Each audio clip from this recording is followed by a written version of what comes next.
i7 ગુજરાતનો અવાજ। નમસ્કાર દર્શક મિત્રો, i7 ન્યૂઝ ગુજરાતીની સાથે હું છું આપની સાથે પાયલ બામભણિયા। તો જોઈએ આજના મહત્વના સમાચાર। આણંદ એલસીબીની આંકલાવમાં મોટી કાર્યવાહી। 84,000થી વધુના દારૂ બિયર સાથે એક શખ્સ ઝડપાયો। આણંદ જિલ્લા લોકલ ક્રાઇમ બ્રાન્ચે આંકલાવ પોલીસ સ્ટેશન વિસ્તારમાં દરોડો પાડી ભારતીય બનાવટના વિદેશી દારૂ અને બિયરની 492 બોટલ ટીન સાથે એક આરોપીને ઝડપી પાડ્યો। આણંદ એલસીબી ટીમ આંકલાવ પોલીસની હદ વિસ્તારમાં પેટ્રોલિંગમાં હતી ત્યારે બાતમીના આધારે ભેટાસી ગામના દેવજીપુરા વિસ્તારમાં દરોડો પાડવામાં આવ્યો હતો।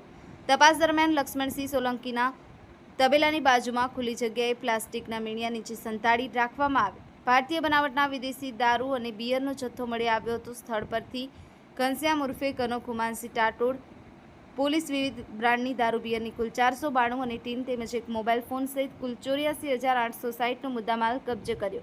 જ્યારે આ કેસમાં જસપાલ ઉર્ફે પિન્ટુ ગોહિલ તેને વોન્ટેડ જાહેર કરી તેની શોધખોળ હાથ ધરવામાં આવી છે। આ મામલે આંકલાવ પોલીસ સ્ટેશનમાં ગુજરાત નશાબંધી અધિનિયમ વિવિધ કલમો હેઠળ ગુનો નોંધી વધુ તપાસ શરૂ કરવામાં આવી છે। Bureau chief Narendra Sharma, i7 news Gujarati, Anand.